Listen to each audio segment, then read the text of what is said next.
reasons. Most of the remainder have suggested an earlier century on the strength of a different technological reason, and just a handful of individuals have mentioned a non-technological event prior to 1900, such as the Renaissance, or the campaign for the rights of women.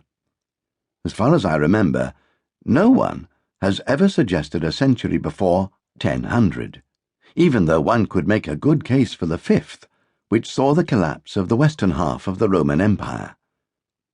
Some people reply by asking a question of their own. What do you mean by change? On the face of it, it is an obvious response, but it is also a curious one. Everyone knows what change is, an alteration of state. Yet, when asked to identify the century that saw the greatest change, people seem to lose their grasp of the meaning of the word. The collective human experience over a long period of time is just too huge in scope for us to think of the myriad changes it incorporates. Taken together, all the different factors are unmeasurable. We can calculate certain specific changes across the centuries: life expectancy at birth, reproductive rates, longevity, height, per capita calorific intake, labourers' average wages, and for a large proportion of the last 1,000 years, we can measure such things as church attendance, levels of violence, relative wealth and literacy. But to measure any one of these things accurately, we have to isolate it from all the other aspects of our lives. We cannot measure differences in ways of living. It is like measuring love. Actually, it is considerably more difficult than measuring love. At least love can be related to a scale, say from considering sending a Valentine's Day card to launching 1,000 ships to win back your loved one. Lifestyles cannot be related to a scale. Any quantifiable change that might be considered the most significant can be countered by another quantifiable change. For example, the 20th century certainly saw the greatest growth in expectancy of life at birth. It increased by more than 60% in most European countries. But against this, it could be held that individual men and women had much the same potential lifespan in previous centuries. Even in the Middle Ages, some men and women lived to 90 years of age or more. St. Gilbert of Sempringham died in 1189 at the age of 106. Sir John de Sully died in 1387 at 105.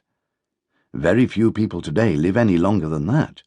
True, there were comparatively few octogenarians in the Middle Ages. 50% of babies did not even reach adulthood.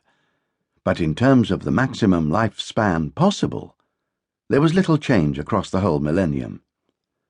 As soon as people try to find a measurable fact with which to answer the greatest change question, other measurable facts get in the way. Why select one rather than another? As the example of life expectancy as opposed to life potential shows, it is purely a matter of personal preference. This might suggest that the question is nothing more than a parlour game, a matter of curiosity and amusing debate, along the lines of who was the greatest king of England.